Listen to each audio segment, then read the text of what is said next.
According to CDC and APA हर 3 में से एक टीनेजर एंजाइटी डिसऑर्डर का शिकार तो है ही, बट एक और ऐसा ख़तरनाक डिसऑर्डर है जो कि बच्चों के अंदर और टीनेजर्स के अंदर जल्दी भर रहा है और उभर रहा है। इसको रोकना बहुत ज़्यादा ज़रूरी है और इस डिसऑर्डर का नाम है PTSD, post traumatic stress disorder.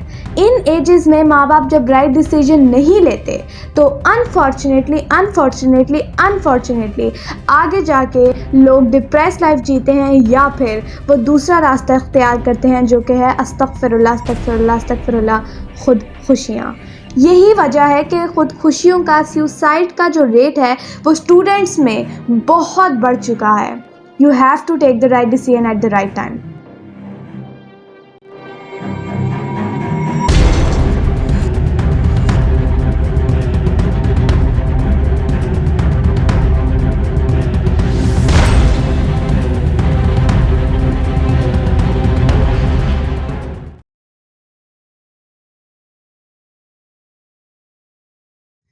Assalamu alaikum, I'm Nabika Batul. I'm a Muslim inspirational speaker, trainer, coach and entrepreneur.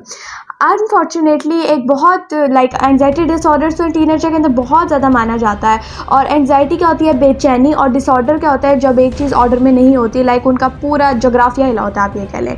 Anxiety disorder normally लोगों को एंजाइटी फेस करने को मिलती है, बट जो वो होती है ना, वो एंजाइटी वो क्रॉनिक नहीं होती, वह एक्यूट होती है, वो थोड़ी देर के लिए आती है। एंजाइटी डिसऑर्डर क्या होता है? एंजाइटी डिसऑर्डर ये होता है कि बेचैनी जो है, वो जो डर है, वो हर वक्त लगे रहना।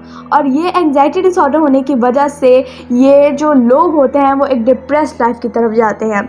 और अब तो ये है कि एंजाइटी डिसऑर्डर तो एक चीज़ हो गई, अब एक और डिसऑर्डर जो कि बहुत से टीनेजर्स के अंदर पाया जा रहा है वो है post traumatic stress disorder, PTSD।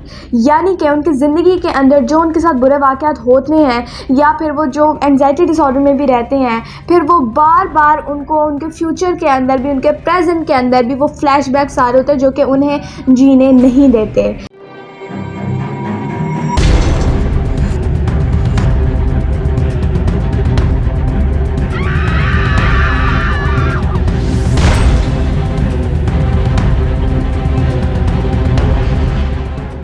बहुत से अनयूजुअल बिहेवियर्स, फिज़िकल, मेंटल और इमोशनल सिम्टम्स टीनेजर्स और बच्चों के अंदर पाए जा रहे हैं जो कि बहुत ज़्यादा ख़तरनाक हो सकता है अगर उन्हें राइट टाइम पे राइट सोल्यूशन प्रोवाइड ना किया गया, अगर उन्हें हेल्दी लाइफस्टाइल प्रोवाइड ना किया गया।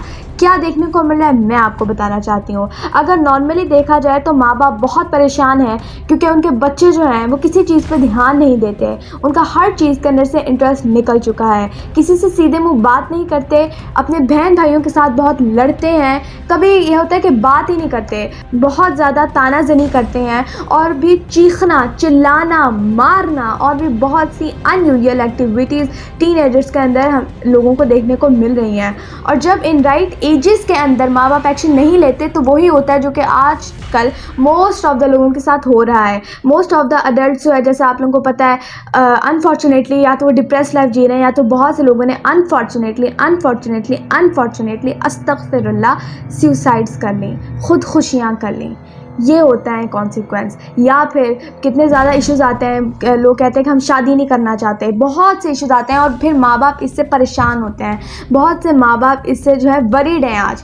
लेकिन क्यों वरीड हैं? क्योंकि उन्हें इस टाइम पे राइट सपोर्ट, इमोशनल सपोर्ट और हेल्दी लाइफस्टाइल नहीं प्रोवाइड किया जा रहा। आगे जाके ये इश्यूज़ बनते हैं जिसकी वजह से माँ बाप कितने परेशान हैं ये आपको पता भी नहीं है। मैं एक लाइफ कोच हूँ, मेरे पेरेंट्स दोनों प्रोफेशनल कोचेज़ हैं और मैं बचपन से ही बहुत ग्रेट एंटरप्रेन्योर्स की संगत में, बहुत ग्रेट लोगों की संगत के अंदर अल्हम्दुलिल्लाह अल्लाह ताला के फजल करम से रह के आई हूँ। और वहाँ लोग आते हैं तो बताते हैं कि कितना ज़्यादा उनकी जो इशू है उसकी इंटेंसिटी है और कितना ज़्यादा वो परेशान है, और कितना ज़्यादा वो परेशान है ये आप भी नहीं जानते। तो इसीलिए हमारा ये फ़र्ज़ बनता है, बल्कि हर माँ बाप का ये फ़र्ज़ बनता है कि वो अपने बच्चे को एक हेल्दी लाइफस्टाइल प्रोवाइड करें जो कि नहीं प्रोवाइड कर पा रहे लोग आज के, स्पेशली आज के मौसम में जब बच्चों के ऊपर इतना ज़्यादा ज़्यादा एकेडमिक प्रेशर होता है, स्ट्रेस होता है, एंग्जाइटी भी होती है, जो कि वो माँ बाप को खुद नहीं बताते, और अनफॉर्चुनेटली फिर कॉन्सिक्वेंसेस नेगेटिव होते हैं, जो कि मैं आपको पीछे बता चुकी हूँ। तो इसीलिए आप लोगों का राइट टाइम पे राइट एक्शन लेना बहुत ज़्यादा ज़रूरी है। ठीक है, अब तो कुछ भी नहीं छुपा रहा, आप नेट पे केस स्टडी सर्च करें कि कैसे जब पेरेंट्स ने राइट टाइम पे राइट डिसीजन नहीं लिया तो क्या हुआ। लोगों ने खुदकुशियाँ कर ली, लोगों ने सुसाइड्स कर ली। क्यों? क्योंकि उनसे anxiety disorder, post traumatic stress disorder या और साइकोलॉजिकल डिसऑर्डर जो इस उम्र में लग सकते हैं, वो उनको नहीं सह पाए।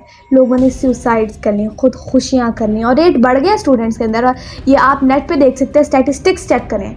और इसके बाद जो है, या अगर उन्होंने ये स्टेप नहीं लिया तो कितनी डिप्रेस्ड लाइफ में आप उनसे पूछें, या फिर माँ बाप कितने ज़्यादा डिप्रेस्ड हैं कि बहुत से लोग शादी के लिए नहीं मानते, बहुत से लोग जो है अपने माँ बाप की वैसे बात नहीं मानते, बहुत से डिसीजंस के ऊपर हाँ नहीं करते।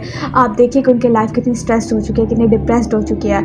और ये सोल्यूशन जो है, ये माँ बाप का फ़र्ज़ बनता है, आप लोगों का फ़र्ज़ बनता है कि इसको हम सोल्यूशन जो है प्रोवाइड करें और उनकी जो ज़िंदगी है वो आसान करें। और ये सब कुछ कैसे लाइफ आसान करनी है, हम प्रॉपर जो है coaching and counselling sessions provide करते हैं। उसके लिए आप हमसे कांटेक्ट कर सकते हैं। आई होप कि आपको इस इशू की इंटेंसिटी समझ आई होगी, और आई होप कि आपको इस वीडियो की भी समझ आई होगी।